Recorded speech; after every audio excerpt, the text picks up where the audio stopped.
ಕಲಬುರಗಿ ಜಿಲ್ಲೆಯ ಆಳಂದ ತಾಲ್ಲೂಕಿನ ಸುಕ್ಷೇತ್ರ ಯಳಸಂಗಿ ಗ್ರಾಮದಲ್ಲಿ ಸದ್ಗುರು ಶ್ರೀ ಸಿದ್ಧಾರೂಢ ಮಠದ ರಜತ ಮಹೋತ್ಸವ ಹಾಗೂ ಶ್ರೀ ಪರಮಾನಂದ ಮಹಾಸ್ವಾಮಿಗಳ ದ್ವಾದಶ ಪಟ್ಟಾಧಿಕಾರ ಕಾರ್ಯಕ್ರಮ ಜನವರಿ 30, 31 ಹಾಗೂ ಫೆಬ್ರವರಿ 1, 2, 3 ಈ 5 ದಿನ ಅದ್ದೂರಿ ಕಾರ್ಯಕ್ರಮಗಳು ನಡೆಯುವವು. ಜನವರಿ 30 ರಂದು ಸಹಸ್ರಾರು ಕುಂಭೋತ್ಸವ ಹಾಗೂ 1008 ಮುತ್ತೈದೆಯರ ಉಡಿ ತುಂಬುವ ಕಾರ್ಯಕ್ರಮ. ಜನವರಿ 31 ರಂದು ಸದ್ಗುರು ಶ್ರೀ ಸಿದ್ಧಾರೂಢರ ಮೂರ್ತಿ ಪುನರ್ ಪ್ರತಿಷ್ಠಾಪನೆ ಹಾಗೂ ಲಕ್ಷದೀಪೋತ್ಸವ. ಫೆಬ್ರವರಿ 1, 2, 3 ದಿವಸ ಬೆಳಿಗ್ಗೆ ಹಾಗೂ ಸಂಜೆ ಸತ್ಸಂಗ ಕಾರ್ಯಕ್ರಮವು ಜರುಗುವುದು. ಈ ಎಲ್ಲಾ ಕಾರ್ಯಕ್ರಮಗಳಲ್ಲಿ ಸಕಲ ಸದ್ಭಕ್ತರು ತನು ಮನ ಧನ ಸಹಯೋಗದೊಂದಿಗೆ ಭಾಗವಹಿಸಿ ಶ್ರೀಗಳ ದರ್ಶನ ಆಶೀರ್ವಾದ ಪಡೆದು ಪುನೀತರಾಗಬೇಕೆಂದು ಸವಿನಯ ವಿನಂತಿ.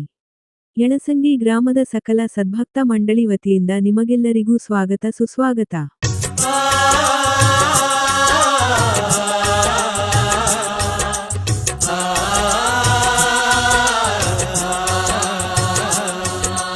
ಪುಣ್ಯದ ಲೆಕ್ಕ ಮಾಡಿರಯಕ್ಕ ಬೇಕ್ಯಾತಕ ರೊಕ್ಕ. ಪುಣ್ಯದ ಲೆಕ್ಕ ಮಾಡಿರಯಕ್ಕ ಬೇಕ್ಯಾತಕ ರೊಕ್ಕ. ಸಿದ್ಧಾರೂಢರ ಇರಾಕ ಪಕ್ಕ ಇನ್ನೆಲ್ಲಿಯ ದುಃಖ.